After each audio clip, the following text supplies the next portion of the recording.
Jadi sahabat-sahabat Garuda fan, jadi bagaimana mereka saat ini sedang kejang-kejang, mereka yang anti diaspora, anti naturalisasi, dengan akamsinya selalu dibenturkan. Dan sahabat-sahabat Garuda, mari kita sekak dan mari kita patahkan narasi-narasi yang memecah belah kekuatan timnas Indonesia, dan bersama kerja keras dari Bapak Erick Thohir, Coach Sintayong, Coach Nova Arianto, dan juga Coach Indra Sapri, timnas Indonesia akan terbang tinggi melaju ke level yang lebih leluasa lagi. Pemirsa, Mahkamah Kehormatan Dewan DPR RI resmi memberikan sanksi ringan kepada anggota Komisi 10 DPR RI fraksi Partai Gerindra Nuroji atas pelanggaran yang dinilai diskriminatif saat rapat kerja dengan Kementerian Olahraga. Dalam hal ini pihak teradu Nuroji mengakui kesalahannya melalui penggunaan diksi dan narasi yang kurang tepat, di mana saat raker pada tanggal 17 September 2024 lalu, Nuroji menyampaikan sejumlah kritik terhadap timnas Indonesia dan menyatakan secara terang-terangan bahwa dirinya merasa tidak bangga dengan pencapaian dari Garuda Squad karena dinilai terlalu banyak pemain naturalisasi yang terlibat.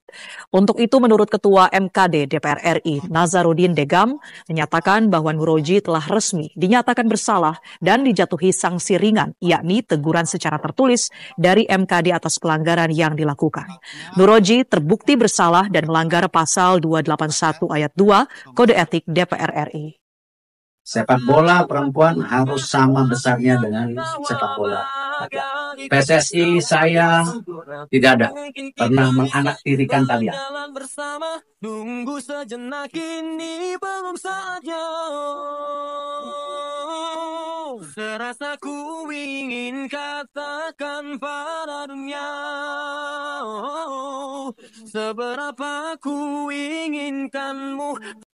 Hi Eric, congratulations and all the best for football Indonesian.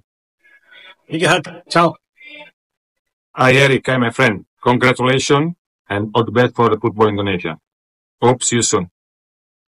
Eric, hi, it's John Terry. I'd just like to wish you a huge congratulations, and I wish yourself and Indonesian football all the very best, and I look forward to working with you again soon. Good luck. Hi Eric, congratulations and all the best for football Indonesia. Hi, Mr. Thohir, Wesley Sneijder here. Congratulations, you became the new president of the Football Association of Indonesia. Compliments, and I hope to see you soon. Take care. Oke, jadi kekuatan timnas Indonesia dengan para pembencinya dan menantang Coach Sintayong dan juga gebrakan naturalisasi. Padahal naturalisasi itu adalah PSSI dan juga negara. Jadi secara terang-terangan orang-orang itu menantang bagaimana gebrakan saat ini yang terjadi. Dan selanjutnya di sini bagaimana persiapan selanjutnya di kualifikasi putaran ketiga ini melawan Bahrain dan Cina. Ini ada pernyataan langsung dari orang yang memang ngerti bola. Pak Marji, ini kemarin saya sudah tanya ini tadi ke Bungkus, tapi saya juga harus tanyakan ke Pak Marji. Kemarin pada saat uji coba melawan Bali United, hasil 2-1 yang dicetak golnya oleh penalti oleh rekan kakak dan juga Marcelino Ferdinand, ini tidak cukup membawa hati Coach Sin puas. Seperti ini masih belum puas. Ada apa kira-kira Pak Marji? Ya, jadi kalau kemarin uji coba memang dari evaluasi setelah pertandingan memang dirasa kurang ya, masih kurang karena satu dari skuad yang ada kan memang diisi mayoritas anak-anak kita ya, usia 22 ke bawah. Nah dari situ tentu kan kita diskusi apa kira-kira yang bisa membuat tim nanti ketika kita bermain dari tanggal 9 sampai dengan nanti selesai. Itu salah satu opsinya adalah mengupayakan mengkomunikasikan kembali dengan klubnya, terutama lini depan dan lini serang ya, striker. Dan kemarin langsung saya lapor ke Pak Ketua Umum dan Pak Ketua Umum koordinasi berbicara dengan klub, dan alhamdulillah tadi siang itu dari klubnya Rafael memberikan izin Rafael bisa bergabung di tanggal 8. Artinya tanggal 8 sudah di Myanmar.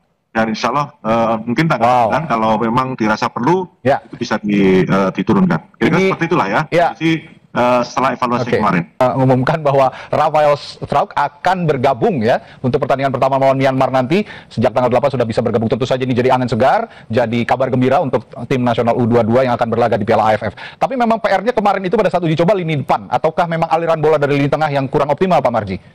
Ya, kita lihat memang dari ini, kalau pertahanan udah bagus, lini tengah sudah lumayan, Arkan Fikri juga lumayan bagus bermain, dan di tengah cukup kompak ya. Cuma memang kemarin kan terkendala soal goal getter ya, soal bagaimana bisa mencetak gol gitu, sehingga kemarin kita diskusi, ya apapun alasannya kita juga harus mempersiapkan itu semuanya dengan baik lah ya. Ya akhirnya diputuskan untuk berupaya mengupayakan supaya Rafa bisa gabung gitu. Kira-kira seperti itu. Oke, saya tanya ke Bungkus. Ini angin segar Bungkus, Rafa gabung nih. Gimana lini depan? Artinya sudah tidak ada keraguan lah ya? Iya, jadi memang terlepas dari materi pemain kemarin yang diturunkan lawan Bali ya, saya pikir memang tim itu penting memiliki pemain-pemain yang teruji pengalamannya di level internasional ya. Dan pemain seperti Rafa, seperti Ivar, itu kan sudah punya jam terbang yang tinggi bersama timnas senior, termasuk Marcelino. Karena itu semakin banyak yang bisa bermain pemain senior, itu sebetulnya pasti akan semakin baik. Cuma memang harus diakui bahwa salah satu persoalan kita ini kan sebetulnya tengah dan depan. Saya sejak awal mengatakan kalau belakang itu aman ya, karena pemain yang menggantikan peran Justin masih ada banyak alternatif. Tapi tengah dan depan kita memang perlu betul penguatan. Ketidakhadiran Ivar itu menurut saya sedikit mengurangi keseimbangan. Meskipun kita masih punya banyak alternatif seperti Arkan, Rivaldo dan sebagainya ya. Tapi sebetulnya kalau Ivar bisa bergabung akan lebih luar biasa. Nah, kalau misalnya Rafa bergabung itu akan membantu menjaga keseimbangan. Karena Lino bisa sedikit diminta untuk membantu lapangan tengah. Lino ini kan karakter menyerangnya kuat. Tapi di depan kita banyak alternatif. Ada Rehan Hanan di kanan, kemudian ada Rafa, ada Hoki. Sehingga kalau dibutuhkan Lino bisa menjaga keseimbangan di tengah. Tapi kalau misalkan di tengah sudah dianggap kuat, Lino bisa didorong ke depan. Jadi ini kan turnamen yang jadwalnya cukup padat ya. Meskipun waktunya cukup panjang sebulan, tapi jadwalnya cukup padat. Karena itu banyak alternatif akan semakin baik bagi pelatih. Oke, jadi kalau Anda melihat skuad yang berangkat ke Myanmar nanti tanggal 8 itu untuk bergabung, ada beberapa nama baru juga tanggal 9 langsung bermain, berlaga, sudah kerangkanya sudah terbentuk dengan baik, Bungkus?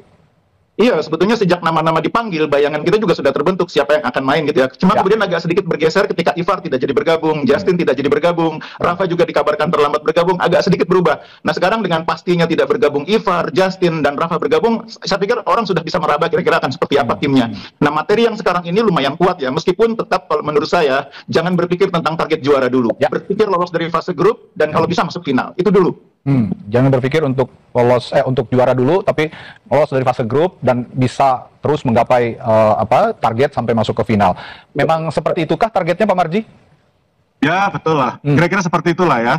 Jadi memang step by step kita memang memprioritaskan bagaimana kita bisa lolos fase grup dulu, itu yang pertama. Setelah itu nanti kita akan berpikir kembali target yang berikutnya, sampai dengan siapa tahu kita bisa final dan siapa tahu juga kita bisa juara. Sesuatu di sepak bola itu kan semua serba mungkin gitu ya.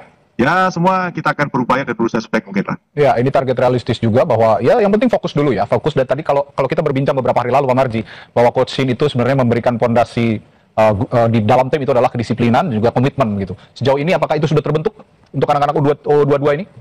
Ya, jadi itu salah satu komitmen yang saya jujur ya, saya di tim, saya sangat senang dengan perkembangan anak-anak ini.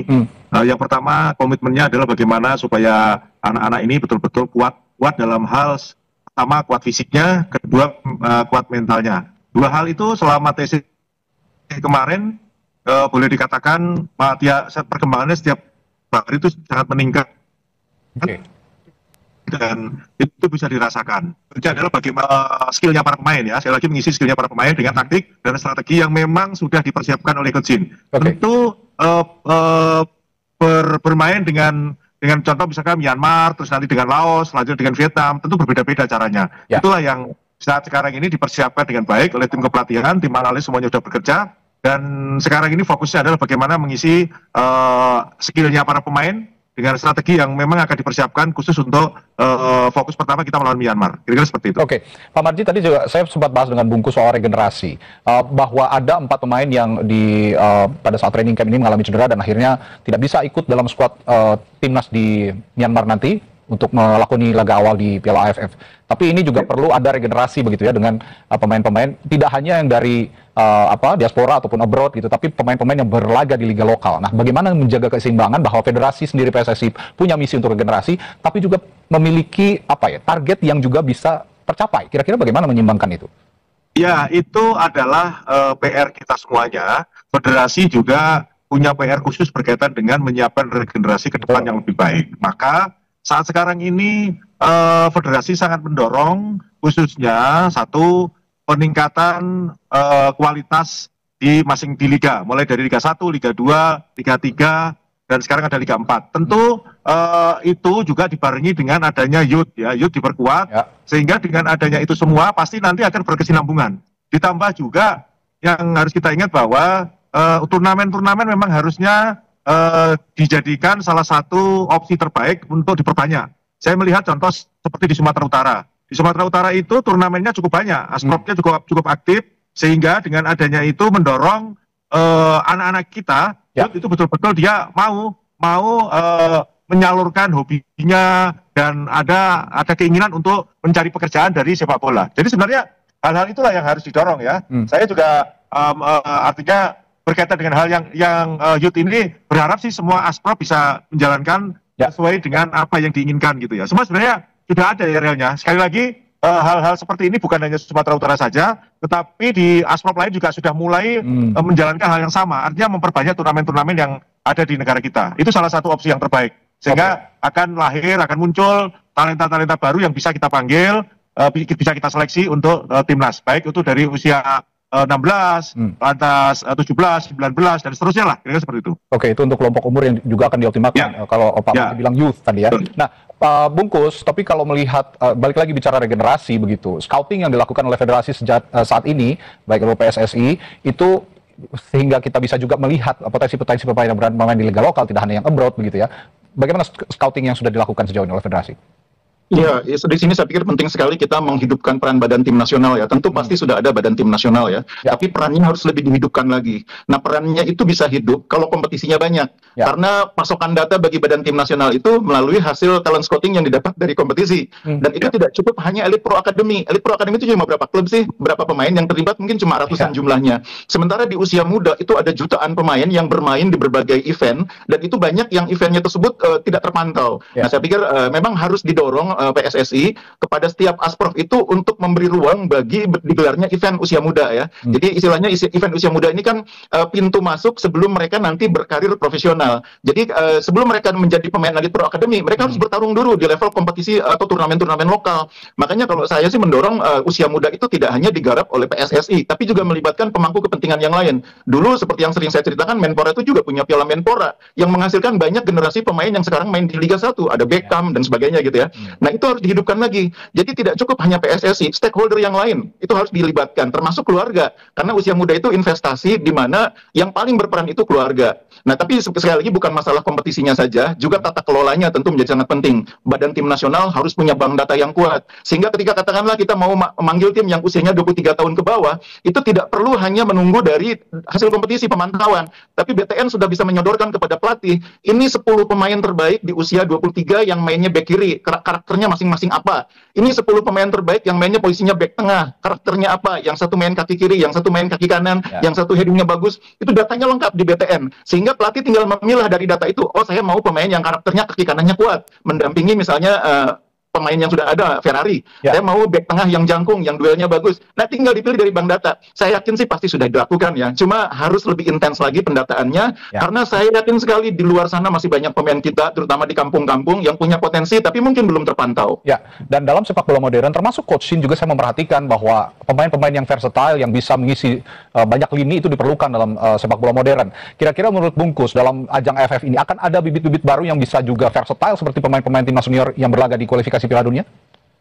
Iya, banyak pemain yang sudah teruji mainnya di Liga 1 ya. Ya, Raihan Hanan pemain dari Persija itu kan kemampuannya sudah teruji, bisa main di wing kanan, bisa jadi bek kanan, bisa di gelandang serang. Ada Kakang, pemain yang di Persib sudah mampu menunjukkan diri kalau diberi kepercayaan bisa berduet cukup bagus dengan Kuipers, dengan Gustavo. Dia bisa main sebagai bek kanan, bisa main sebagai gelandang bertahan, bisa main sebagai bek tengah. Ini pemain-pemain yang sebetulnya potensinya besar, cuma memang selama ini karena Liga 1 itu sangat ketat persaingannya, menit bermainnya pun mereka terbatas. Untung ada regulasi di bawah usia 23 tahun ya, itu yang membuat mereka bisa mendapat kesempatan. Nah, saya pikir inilah ajang AFF ini kesempatan bagi pemain-pemain tersebut untuk menunjukkan bakatnya. Bahwa di Indonesia tidak hanya ada Marcelino, tapi mungkin ada banyak Marcelino lainnya yang selama ini belum terlihat. Itu dia, pemain-pemain versatile seperti Marcelino Ferdinand ini diharapkan juga muncul nanti di Piala AFF supaya misi regenerasi tadi, dan bukan tidak mungkin bahkan nanti kalau Indonesia melakoni kualifikasi Piala Dunia selanjutnya akan ada pemain baru yang juga versatile yang diambil dari Piala AFF. Nah, kalau begitu Pak Marji, AFF ini kan jadi pondasi untuk juga ke turnamen selanjutnya di SEA Games gitu. Bahkan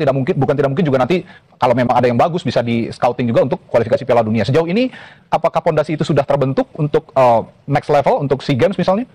Iya, betul. Jadi memang salah satu sebenarnya target utamanya kita adalah menyiapkan regenerasi. Ya. Nah, realnya adalah yang waktu dekat ini adalah bagaimana supaya ketika kita di SEA Games itu betul-betul sudah menyiapkan pemain yang betul-betul siap, ya, baik siap skalanya lah, kira-kira seperti itu. Itu yang sebenarnya kita siapkan. Nah, di samping itu juga tentu yang menjadi bidikan kita adalah ketika ini anak-anak kita ini bermain bagus, otomatis kan kita juga akan panggil dia untuk dipanggil untuk ke senior. Itu secara otomatis memang itu adalah tujuan kita.